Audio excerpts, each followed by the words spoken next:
I am really happy with this announcement. Hockey took today off. Nobody's playing, so I actually had enough time to talk about this and really not rush this. But yeah, this is it's amazing. Last night, another team joined the playoff party, and it's one I was kind of hoping would do it, but was afraid they'd come up a bit short. But they did it, and now I present to you the 13th team to clinch a spot in the 2023 Stanley Cup Playoffs.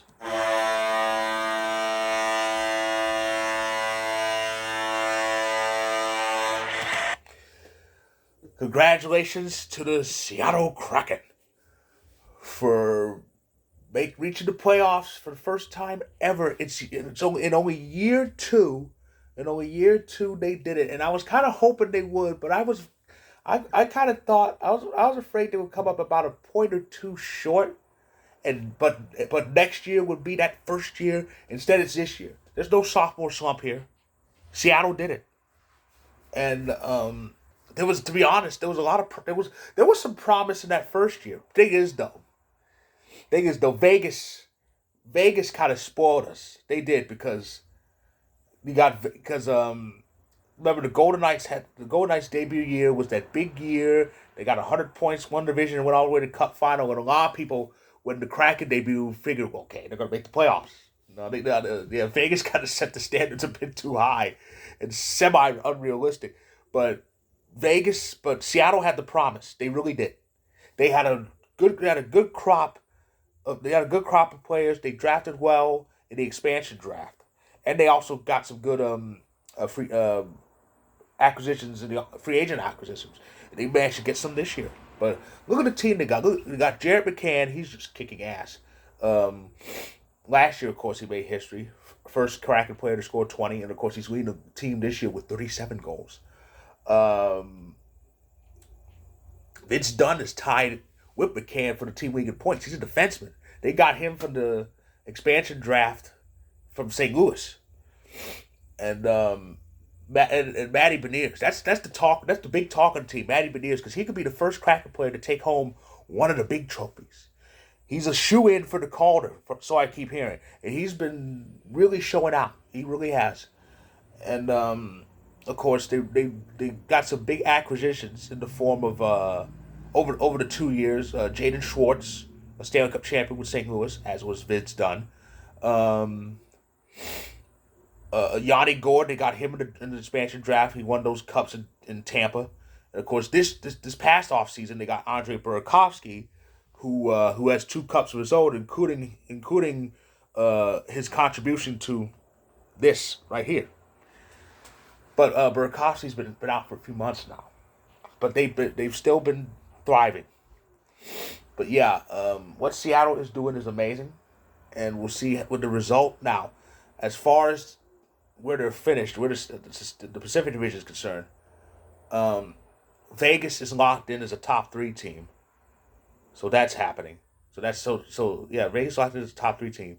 Edmonton and LA aren't locked in yet, but they're quite a ways ahead of Seattle. So it does look like Seattle's going to be a wild card for their first ever postseason appearance. And based on the standings, it's more likely going to be the first wild card, which means they'll face, chances are, again, according to the standings, whoever wins the Central. Because I think it does look like whoever wins the Pacific is going to get the number one seed in that Western Conference. And they'll most likely, they could face the Avs.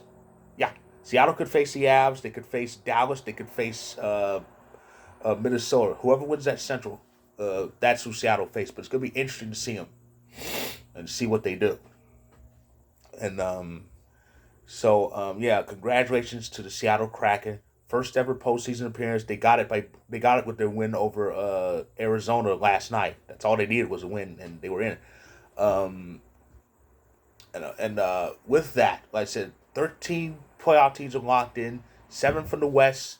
That means the final week, because after today there's 1 week left. There's 7 days left of regular season after today, and the race for that final spot in the Western Conference is down between the Winnipeg Jets, Calgary Flames, and the Nashville Predators, and it's very close. It is. Um, it is very close.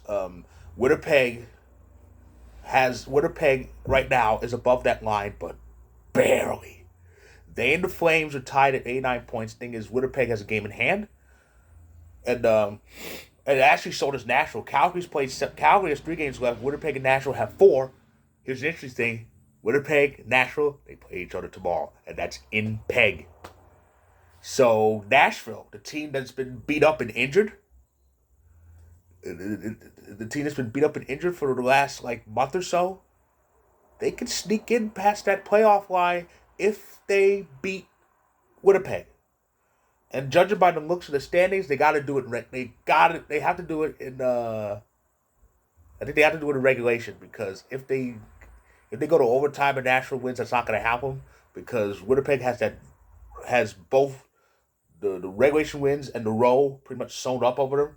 So Nashville, if they want to really move past that line, they got to win in regulation and hope Vancouver beats Calgary tomorrow. But it is going to be a very, very interesting final week with those 3 teams jockeying for that last spot. There's still a lot of positioning to be determined. Like I said, I do think Seattle is pretty much going to be a wild card, most likely the number 1 wild card in the Western Conference, because Edmonton's too far ahead. Well, actually, let me do some mental math here. They got 4. Let's see, Seattle's 4 games left.